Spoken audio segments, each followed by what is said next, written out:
Alright, time for the next system test. In this test, there are 4 new changes with the system.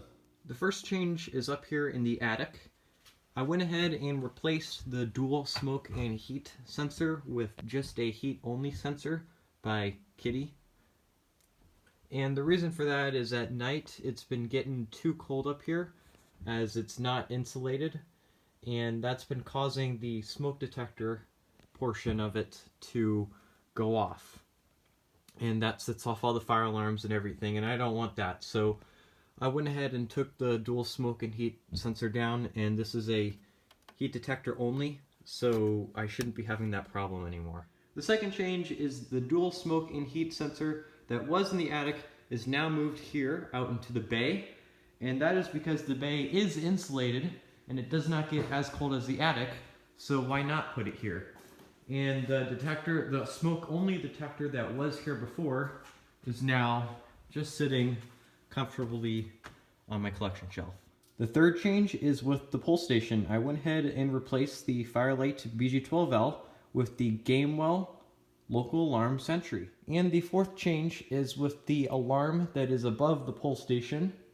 I went ahead and changed out the System Sensor Spectre Alert Classic Horn Strobe with the System Sensor SS-24 980A Mass. As you can see, the alarm is also sort of flush mount with the wall, which looks pretty cool. I also used the many different tone options that the System Sensor Mass has to offer with the many different coding options that the panel has to offer to make a kind of cool noise effect that's going to come out of the alarm. You'll see that in a few seconds. So today we're going to be testing the new dual smoke and heat detector that I have placed in the bay area, and we're going to be testing the heat portion of it using a propane heater.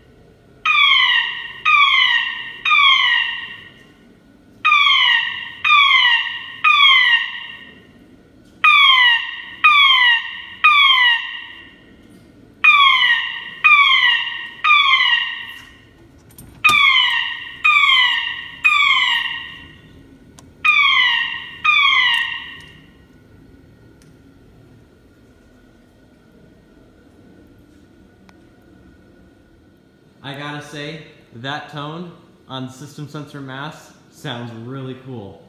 As you can see, we do have audible silence. That means the strobe continues to flash even though the alarm is silenced.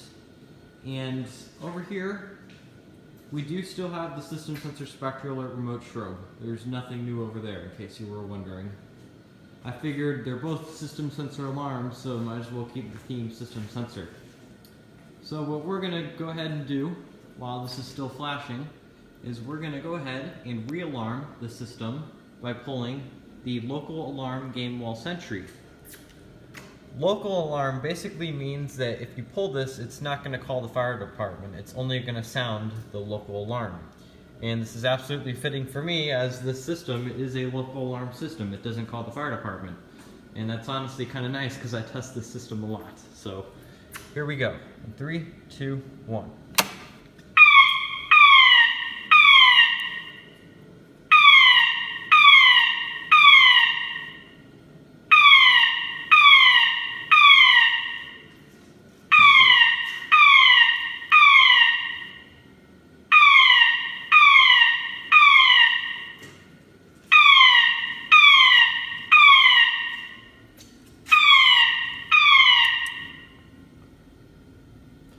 If we use the arrows, we can scroll and see there's 2 alarms active.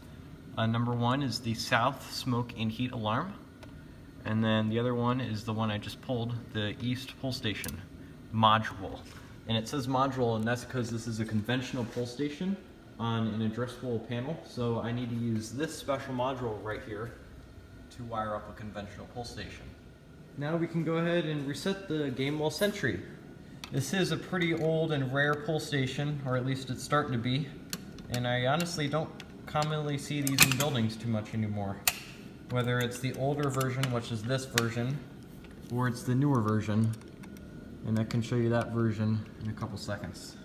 Once I screw this in, there you go, all reset. And if you were wondering, the newer version of this pull station looks like this. And this version is actually addressable. As you can see, it has that big circuit board module on the back. It's pretty much the same concept, just it looks a little newer. And now we can go ahead and reset the system. And you can't forget to turn off the propane heater. It is pretty cold outside though. So, thank you guys for watching, and have a great day.